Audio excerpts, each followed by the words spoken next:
Hello friends, இன்றைக்கி நான் பூண்டு குழம்பு செய்ய போகிறேன். அதுக்கு தேவையான பொருட்கள்: சின்ன வெங்காயம் உரித்து வச்சுருக்கேன், பூண்டு கொஞ்சம், ஒரு தக்காளி, பெரிய தக்காளி ஒன்று, கருவேப்பிலை, 2 பச்சை மிளகாய் வச்சுருக்கேன்.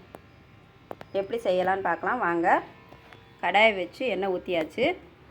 எண்ணெய் சூடானதும் கொஞ்சம் வெந்தயம் போட்டுக்கிறேன்.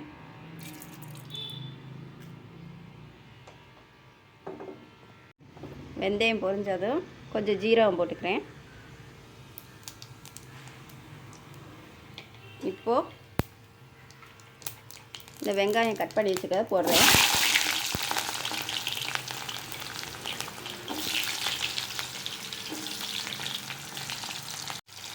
இப்போ அது கூட பூண்டு கட் பண்ணி வச்சுருக்கதையும் போட்டுக்கிறேன். இது கொஞ்சம் வதங்கட்டும்.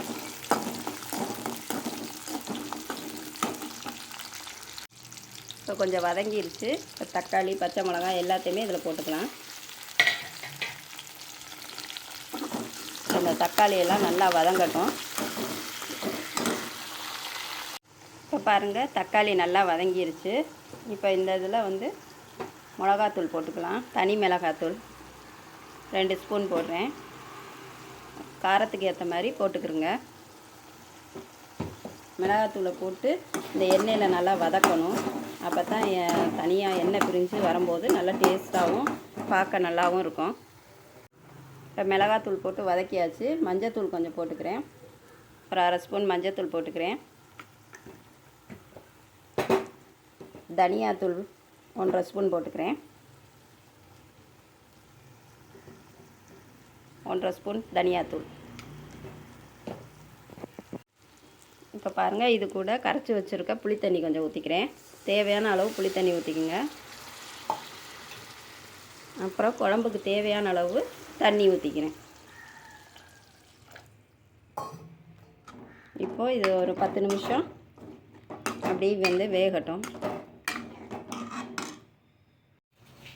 இப்போ இதுக்கு தேவையான அளவு உப்பு சேர்த்துக்கிறேன்.